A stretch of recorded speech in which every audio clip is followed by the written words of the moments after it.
என்ற லோட் ஆகுது இப்ப. இதுதான் பார்க்கணும் என்ன. இதான் தொடங்கினேன். சொன்னீங்கன்னா நான் சொல்லி தந்துடுறேன், நான் என்ன செய்யலாம். தொடங்கினேன். தொடங்கினா நான் கடைசி சொல்லி தந்துடுறேன் இருக்கிறேன். இல்ல சொல்லி சொல்லி தரல. இதுதானே. ரைட், கடைசியாக நாங்கள் எஃபாவை ஃபுல்லாக முடிச்சிக்கிறோம். சரி. இதுகாம பொறுத்த வரைக்கும் இதுகாம்ல சுக்குன் செய்யப்பட்ட நூன் அல்ல தன்வீனுடைய பாடத்தில் இரண்டு சட்டங்கள் இருக்குது. ஆ, ஒன்று நான் சொல்லுவோம். சரி, அதுக்கு முன்னால இதுகாமக்கூடிய எழுத்துக்கள் மொத்தம் ஆறு இருக்குது. ஆ, சரியா. எர்மலூன இந்த சொல்ல ஞாபகம் வச்சுக்கொண்டா எங்களுக்கு இதுகாம் எழுத்துக்கள் மறக்காது.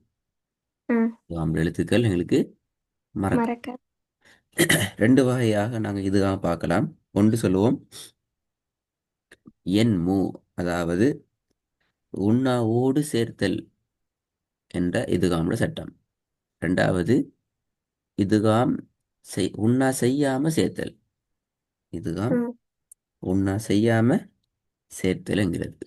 ராகமின்றி சேர்த்தல் என்கிறது. ம், இந்த ராகத்தோடு சேர்த்தல் என்ற பகுதிக்கு உள்ளால நாலு எழுத்துக்கள் இதெல்லாம் என் மூ, யா, நூன், மீம், வாவ். ஆ. ராகமின்றி சேர்த்தல் என்ற பாடத்துக்கு கீழால என்ற பகுதிக்கு கீழால இரண்டு எழுத்துக்கள் இருக்குது. எதெல்லாம் லாமும் ல- ராவ். ராவும். சரியா. ஆ, இதுதான் இந்த பாடத்துல முக்கியமான விஷயம். அடுத்தது இது ரெண்டுக்கும் மரபு பெயர்கள் இருக்குது. எதுக்கு? ரெண்டு வகைக்கும். ம். முதலாவது வகைக்கு சொல்லுவோம் இதுதான் பிகுன்னா. என்ன பேர்? இதுதான் பியோன்னு. பிகுன்னா. ரெண்டாவது வகையில பேர் என்ன? இதுதான் பிலா உன்னா. ஆ. என்ன பேர்? இதுதான் பிலாவுன்னு. ஆ, இந்த பேர்கள் மறக்கப்படாது. ஆ. பேர்கள் மறக்கவே ம- படாது. பின்னுக்கால நிறைய இடங்கள்ல எங்களுக்கு பேர் அடிக்கடி தேவைப்படும், அதனால மறக்கப்படாது. நான் ஆ, உங்களுக்கு முதலாவது பகுதியை மட்டும் விளங்கப்படுத்துவேன். இது அடுத்த கிளாஸ்ல கேள்வி கேட்பேன். ஆ, சரியா?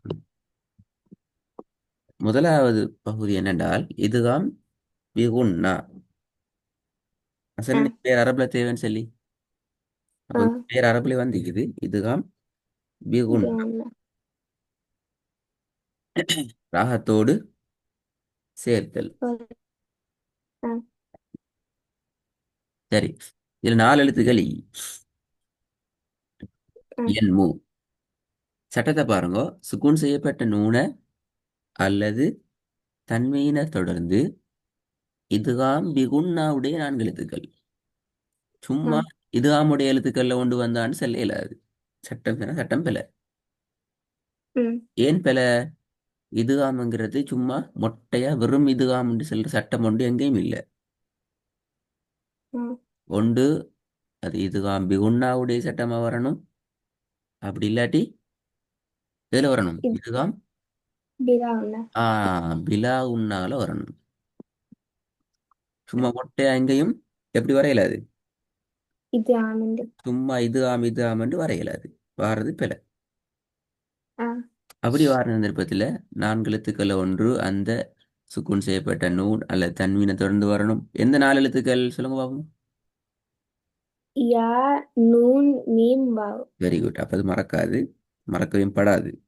ஒன்று வந்துச்சு, இதில் நாங்கள் என்ன செய்ய வேண்டால் ராகத்தோடு நாங்கள் சேர்த்து ஒன்றா செஞ்சு ஓதுவோம். ஆஹ் இந்த உதாரணத்தை கொஞ்சம் ஓதுங்க பாப்போம். فمن يعمل مثقال ذرة خيرا يره. சரி, நீ ஓதுனதுல நாங்கள் படித்த விஷயங்கள் நிறைய பிழை வந்தீங்க. திருப்பி ஒருக்கா ஓதுங்க. فمن يعمل مثقال ذرة خيرا يره. ம், என்ன பிழை வந்துச்சு? இது என்ன சரியாகினீங்க?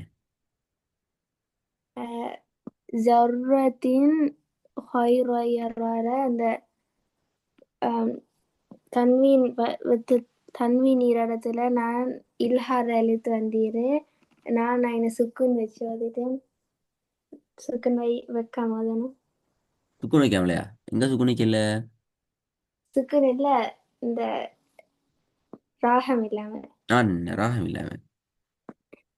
என்ன சட்டம் அந்த இடத்துல சொல்லுங்க பாப்போம். சட்டத்தை சொல்லுங்க பாப்போம், சட்டத்தை. தன்வீனுக்கு பிறகு இல்ஹார எழுத்து ஹாவந்தீரு அதனால நாங்க வெளிப்படுத்தி ராகம் இல்லாம வருவோம். ம், வெரி குட்.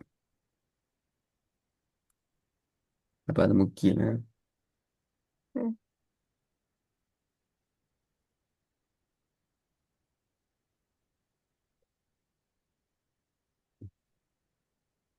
ரைட். இன்ஷால்லா நான் ஒரு வேலை ஒன்று தரேன். நீ சொன்ன விஷயம் சரி, அந்த இடத்துல நீங்கள் மாட்டிக்கிறீங்க, தப்பிட்டீங்க. மற்றதெல்லாம் சரி. கடைசியா ஹைரங்கரா என்ற சட்டம் நாங்கள் படிக்கல, அதனால அதை பற்றி நான் பேசல. சுக்குன் செய்யப்பட்ட நூலோடு தொடர்பான உதாரணங்கள் தந்துகிறேன். நீங்கள் இதை ரெடி ஆகிட்டு வரணும். கிளாஸில் இது வரைக்கும் படிச்சுக்கிற சட்டம் எல்லாத்துலையும் இதில் கேள்வி கேட்பேன். ம். ரெண்டாவது, படித்து கொண்டிருக்கிற சட்டம் என்ற வகையில் படித்து முடிச்ச சட்டங்கள் பிழை இல்லாமல் ஓதுறது ரெடி ஆகிட்டு வரணும் இன்ஷா அல்லாஹ். ம். ம். அதான் ஜெயமன் சொல்லுங்க.